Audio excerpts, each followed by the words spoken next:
숫자로 들여다보는 국민들의 마음지도 살펴보는 시간입니다. 김봉신의 오차범위, 김봉신 메타보이스 죄송합니다. 김봉신 메타보이스 부대표 나오셨습니다. 안녕하세요. 안녕하십니까. 예, 제가 대표님을 뵈니까 목이 메이네요. 오랜만에 뵈서 예, 잠시 기침이 나와서 죄송했다 말씀드리고요.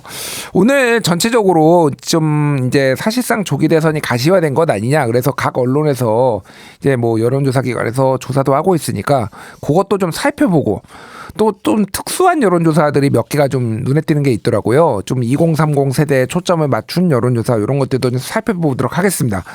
오늘 소개할 여론조사가 여러 개가 있는데 좀 특성들이 다 다르더라고요. 하나는 어떤 건 전화면접, 어떤 거는 뭐 ARS, 무선응답이라고 보통 얘기를 하죠.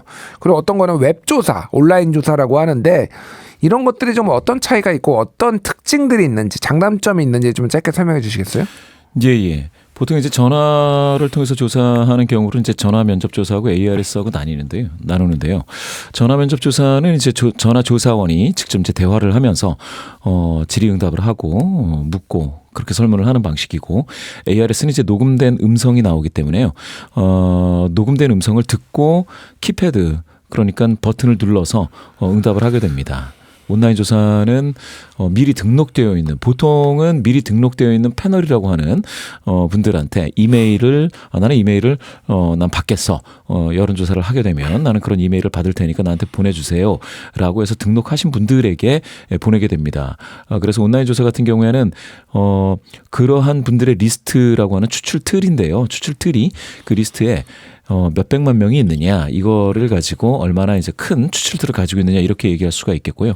나머지 전화 면접이나 ARS 조사에서는 가상번호로 전화를 할 수도 있고, 아니면은 RDD라고 해서 전화번호를 생성해서 그냥 무작위로 전화를 뿌릴 수도 있습니다. 그러니까 뭐 우리가 이제 좀 워낙 이 언급이 많이 되니까 전화 면접과 ARS의 차이는 좀 많이 아실 것 같아요. 그런데 온라인 조사 같은 경우에는 이게 좀 생소하신 분들도 있을 것 같습니다. 그러니까 여론조사 회사가 특정의 패널들을 확보해 놓고 있고, 그분들이 여론조사에 응답하면은 일종의 이제 보상도 지급이 되는 거죠. 맞습니다. 그러니까. 그래서 이거는 어떤 변화의 추이를 보는데 굉장히 안정적이라고 하더라고요. 맞습니다. 그렇기는 합니다.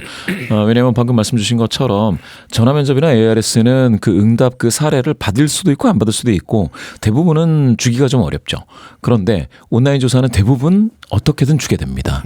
대부분 아주 소액이나 아니면 조금 되면은 뭐 1,000원, 2,000원에 해당하는 포인트를 쌓아서 주게도 되는데, 그래서 이제 응답을 하시는 분들은 그와 같이 이 컴퓨터에 보통 앉을 수 있는 여유가 좀 되시는 분들, 그러니까 사무직 종사자들, 학생, 이런 분들이 좀 많이 있고요. 이렇게 디지털 기기에 접근력이 좀 약하신 분들, 밖에서 일하셔야 된다거나 아니면 고령이신 분들은 응답하시기가 쉽지 않아서 보통은 좀 뭐라고 해야 될까요? 고령자 중심의 추출은 잘 안 된다. 이렇게 좀 보시는 게 좋겠습니다. 알겠습니다. 자, 그러면 이제 하나씩 좀 살펴보도록 할 텐데, 먼저 웹조사가 있어요. 개요를 좀 설명해 주시고, 이 웹조사를 하게 될 경우에는 이거는 표본을 어떻게, 패널들을 어떻게 구성하느냐에 따르지만은 일반적으로 좀 중도층이 좀 상대적으로 많이 잡히는 것 같아요. 예. 이번에 말씀드릴 조사는 이제 조선일보가 K스탯 리서치에 의뢰를 했습니다. 그래서 2월 25일부터 26일 동안 진행을 한 조사인데요. 방금 말씀 주신 그 패널이 75만 4,521명, 한 75만 정도 되는 그런 패널이고 자체적으로 구축했다, 이렇게 되어 있습니다. 그런 패널에게 다 이제 이메일을 보내는 것은 아니고요. 문자로 설문 링크를 보내게 되는데 일부만 보냅니다. 한 10,000 얼마 정도만 이제 보낸 다음에, 그리고 나서 이분들을 인터넷 조사 형태로 받게 되는 것입니다. 그래서 한 1,500명을 추출을 했습니다. 1,500명을 추출을 한 그런 결과이고요. 1,546명이죠. 추출을 했는데, 그래서 이제 표지 오차는 플러스 마이너스 2.5%포인트다, 이렇게 보시면 되겠고요. 더 자세한 사항은 중앙선거론사 심의위원회 홈페이지를 참조하시면 되겠습니다. 웹조사에서 중도 성향이 많다, 그거는 맞는 것 같습니다. 웹조사에서는 중도 성향이신 분들도 많고 무당층도 더 많이 잡힙니다. 예. 그렇군요. 이 여론조사에서는 그러면 좀 어떻게 분포가 나왔나요? 예, 이 여론조사에서 봤더니 이게 좀 중도냐 보수냐 이렇게 물어본 것은 아니고요. 11점 척도 0점에서 10점까지를 나열을 해서 5점은 중도다. 0점부터 그러면 4점까지는 0, 1, 2, 3, 4 중에 선택을 하면 이건 진보에 가깝다. 그럼 0은 아주 진보적인 거죠. 예. 그리고 나서 5점을 넘는 6, 7, 8, 9, 10은 보수인데 10점에 가까울수록 보수 성향이 강하다. 매우 보수는 10점이다. 뭐 이런 식으로 해서 응답을 받았습니다. 예. 그랬더니 그러면은 0부터 0, 1, 2, 3, 4를 합친 진보가 평균적으로 한 25% 나왔습니다. 25%요? 예, 예. 이게 많은 건지 적은 건지 좀 헷갈리는데 어쨌든 예. 예. 보수 6부터 6, 7, 8, 9, 10 중에 무엇을 하나 선택하신 분들은 27% 나왔습니다. 어떻게 보면 비슷하죠. 비슷하네요. 예, 예. 그런데 중도, 즉 나는 5야 5점이야. 딱 가운데야. 예. 라고 선택하신 분들이 무려 48%입니다. 약간 너무 많은 거 아닌가 약간 그런 느낌도 들어요. 예, 예. 일반적으로 다른 여론조사에 좀 익숙해지기는 했지만은 보통 뭐 중도층 하면 한 30% 보통 얘기하지 않나요? 예, 요게 아주 얼토당타하는 것은 아니고요. 비슷하게 맞을 수가 있습니다. 그래요? 예. 왜 그러냐면 여기서는 이 척도 말고 모르겠다가 없습니다. 보통 우리가 이제 전화 면접 조사에서 진보, 중도, 보수 중 선택해 주세요라고 했을 때 잘 모르겠는데요라고 하시는 분들은 모르겠다를 조사원이 불러주진 않았지만 그 모르겠다라고 하시는 분들이 한 10% 있거든요. 예. 그런 분들을 따로 모아서 중도랑 합치면 중도 및 유보응답자가 40%를 넘습니다. 그렇군요. 예, 예. 보통 지금은 48이니까 이 온라인 조사에서는 48이니까 거의 절반에 가까운데요. 보통 그렇게 해서 전화 면접에서 중도 및 유보응답자라고 했을 때 한 44도 나오고요. 예. 한 45 정도 나오는 게 일반적일 수가 있습니다. 그렇군요. 그럼 이번 지금 조기 대선도 결국은 중도 싸움이다 이런 얘기들이 이제 언론에서도 많이 나오잖아요. 그럼 이 여론조사에서는 지금 차기 대선에 대한 인식은 좀 어떻게 나왔습니까? 이 조사에서 참 재미있죠. 차기 대선에 대해서 중도가 이렇게 많으면 정권 교체냐 아니면 정권 재창출이냐 이렇게 했을 때 잘 모름이 엄청 많을 것 같은데요. 예. 그렇지 않고 정권 교체가 45. 예. 정권 재창출이 29 나왔습니다.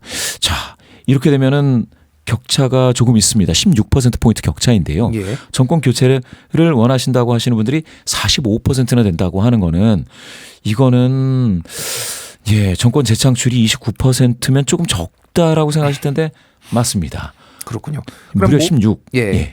모르겠다가 26이 있으니까 아직 이분들은 마음을 못 정하신 분들이라고 좀 볼 수 있겠네요. 그러니까. 맞습니다. 미결정자 내지는 임박결정자라고 하시는 분들도 있을 수 있고요. 투표를 안 하시는 분도 있을 수 있겠습니다. 그렇군요. 예. 알겠습니다. 자, 이번에는 ARS 조사 이제 자동응답 조사에서는 어떻게 좀 추세가 나왔나요? 자동응답은 요거는 이제 에너지경제가 리얼미터에 의뢰를 했습니다. 그래서 2월 26일부터 28일까지 3일 동안 진행을 했고요. 역시 더 자세한 사항은 중앙선거여론조사심의위원회 홈페이지를 참조하시면 되는데요. 여기서는 격차가 둘 다가 조금 높게 나왔습니다. 정권 교체가 55.1 그리고 정권 연장 정권 유지가 되겠죠. 이것도 39가 됐습니다. 그래서 역시 격차는 비슷하게 16%포인트 정도 됐는데 예. 그런데 잘 모르면 확실히 적어지고 둘 다 많아진 거죠. 한 10%포인트 둘 다 많아졌습니다. 예. 그러니까 ARS 조사는 이렇게 정권 교체냐 연장이냐라는 데에 마음을 정한 분들 즉 정치에 관심이 많고 고관여되어 있는 그런 분들 중심으로 추출이 된다라고 보시면 되겠습니다. 양쪽 전부 다 마찬가지입니다. 근데 제가 이 수치를 보면서 약간 뭐라고 해야 될까요? 이걸 뭐 우연일 수도 있는데 소름 끼친 게 아까 전에 웹조사에서는 정권 교체가 45였는데 ARS에서는 정권 교체가 55가 됐으니까 10%포인트 정도 오른 거잖아요. 웹조사에서는 정권 재창출, 정권 연장이 29였는데 ARS에서 39. 이것도 10%포인트 딱 올랐어요. 그러니까 둘 다 10% 그냥 딱딱 올랐어요. 맞습니다. 그러니까 이게 어떤 조사 방식을 쓰든 그 추세는 비슷하다. 수치는 다를지언정 이런 거를 좀 확인할 수 있는 것 같은데요. 맞습니다. 정확히 보셨고요. 다만 이제 이런 거는 있습니다. 만약에 웹조사처럼 그러니까 실제 투표라든지 완전히 진짜 우리가 완전히 여론을 100% 알 수 있는 경우라면 잘모름이라는 응답을 하시는 분들도 한 인구의 한 4분의 1 정도는 4명 중 한 분은 그런 말씀을 하실 수 있다. 요거는 이제 우리가 생각해 볼 필요가 있는 거죠. 그렇군요. 예. 근데 이 리얼미터 조사를 보면은 전체적으로 정권 교체의 여론이 전주 뭐 이전에 비해서 점점 상승하고 있는 추세인 것 같아요. 지난 2주 전 조사에서는 정권 교체가 49였는데 이번에는 55.1이니까 6.1%포인트 상승을 했습니다. 맞습니다. 정확히 보셨고요. 그게 1월 하순부터 이게 두 개가 거의 붙다시피 했습니다. 이게 12월에는 확 벌어졌었거든요. 예. 12월 4주를 볼 것 같으면 정권 교체가 60.4였습니다. 상당히 높았죠. 우리 국민 10분 중에 6분은 정권을 교체해야 된다. 이렇게 말씀하신 거고 정권 연장은 32.3에 불과했는데 1월 하순에 오면서 한 달 정도 지나니까 이게 붙었습니다. 그런데 이번 2월 하순에 다시 벌어지고 있는 건데요. 아마 이거는 제가 봤을 때는 헌법재판소에서 윤석열 대통령 변론이 마무리가 돼 가면서 사실상 뭐라고 해야 될까? 많은 국민분들이 다 이제 귀 기울여 듣다 보니까 예. 나름대로 판단을 하신 것 같아요. 그런 결과가 좀 반영이 되는 거 아닌가 이렇게도 한번 생각을 해봤습니다. 그렇군요. 자, 이번에는 그러면은 가상 대결 결과를 한번 살펴봐야 될 것 같은데 지금 뭐 1대1 이제 구도로 지금 리얼미터가 조사를 했어요. 그런데 이재명 대표가 대체적으로 한 절반 정도 지금 나온 조사가 있네요. 맞습니다. 이 조사가 바로 방금 소개해드린 리얼미터 조사입니다. 이재명 대표와 가령 가상 대결을 김문수 장관 붙이면은 이재명 50, 김문수 31.6 차이가 좀 있습니다. 예. 예. 그리고서 오세훈 그 시장과 붙이면은 이재명 50.3 이거는 비슷하죠. 근데 오세훈은 김문수보다는 좀 적어서 23.5가 됐습니다. 예. 거의 뭐 더블 스코어라고 봐야 될 것 같고요. 또 홍준표 시장하고 붙였을 때도 비슷한 경향인데요. 이재명은 50.0, 홍준표 24.2니까 이것도 역시 더블 스코어 정도가 예. 됐습니다. 한동훈 전 대표와도 붙여봤습니다. 이재명 49.7, 50하고 거의 비슷한 수치입니다. 예. 한동훈 전 대표는 20.3.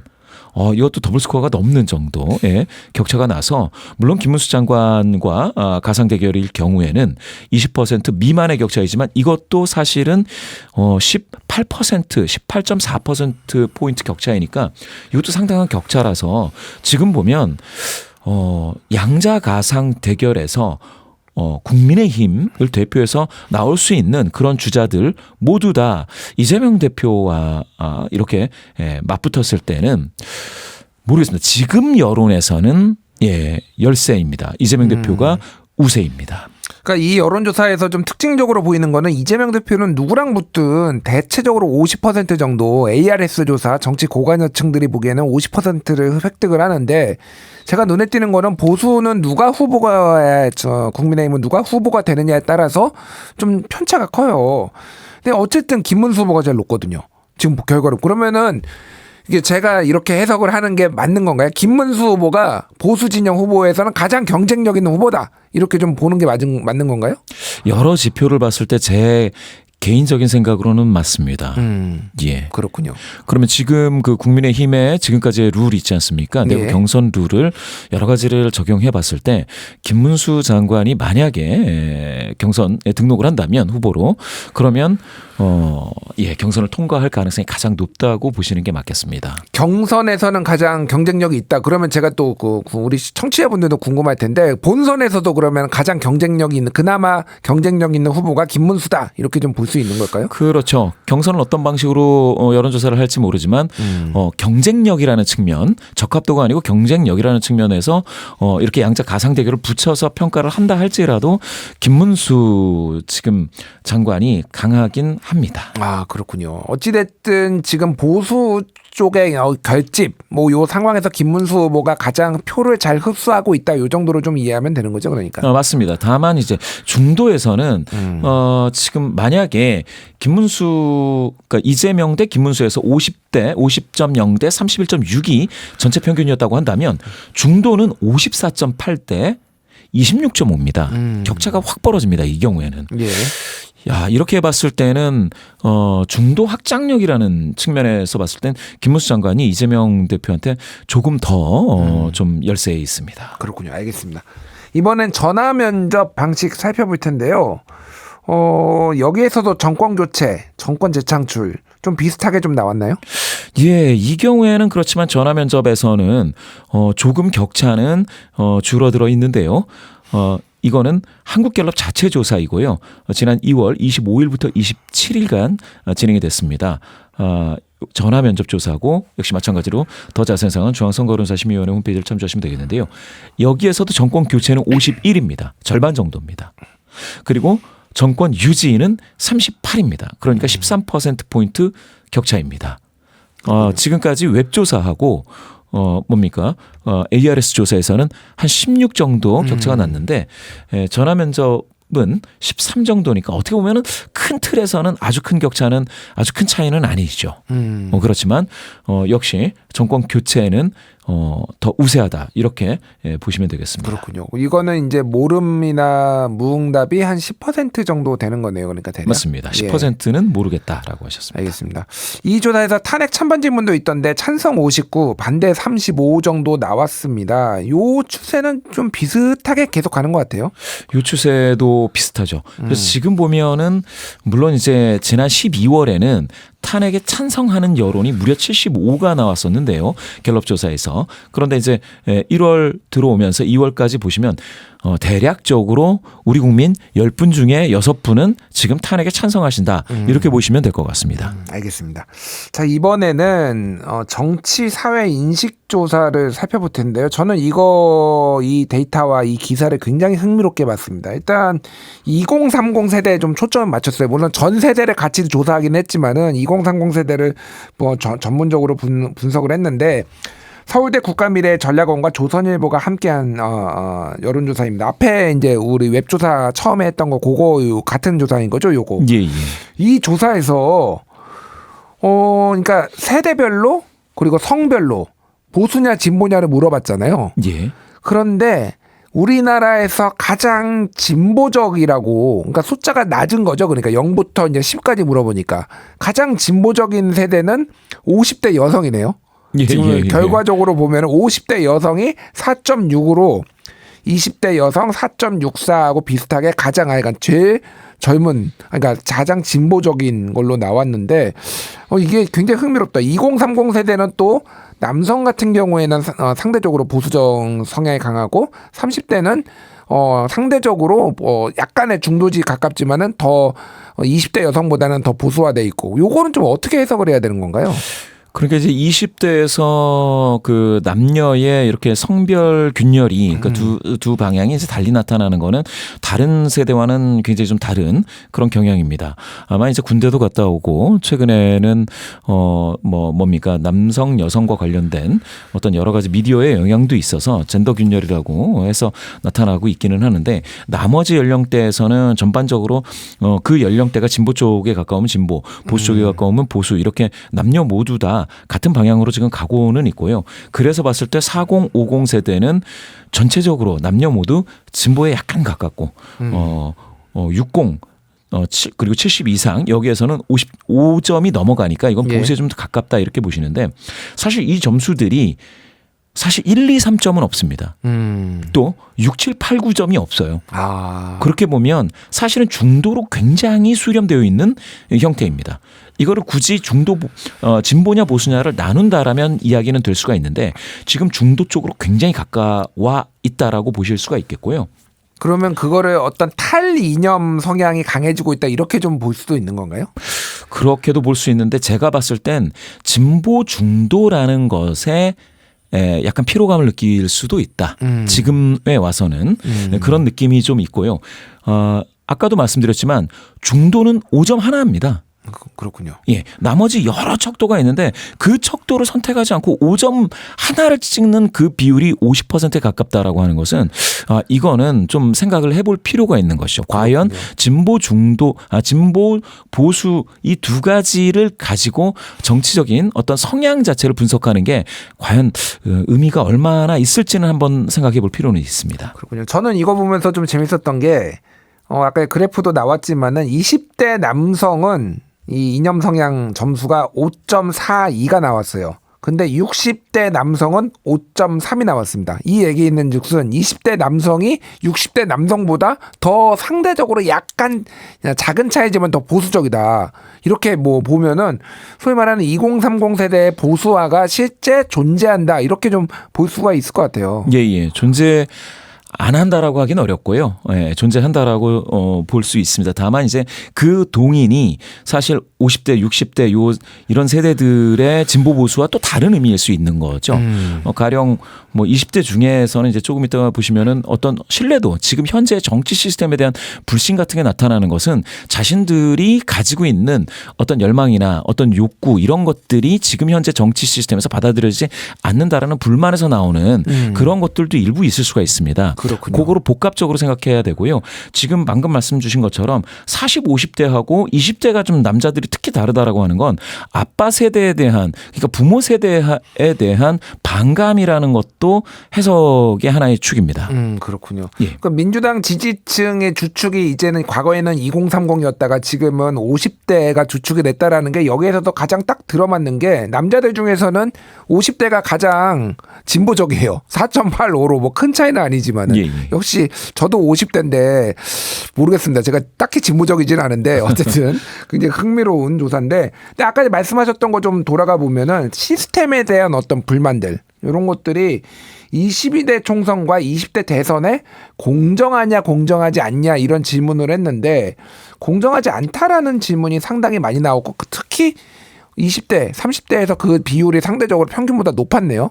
그렇습니다. 이게 지난 총선 공정성에 대해서 전체 평균에선 공정하다가 61, 공정하지 않다가 39인데 예. 20대에서는 공정했다가 55, 공정하지 않았다가 45니까 전체 평균 39보다 공정하지 않았다라는 응답이 45로서 더 높은 비율이었고요. 30대도 마찬가지입니다. 공정하지 않았다가 무려 51로서 절반 정도가 공정하지 않았다라고 했고요.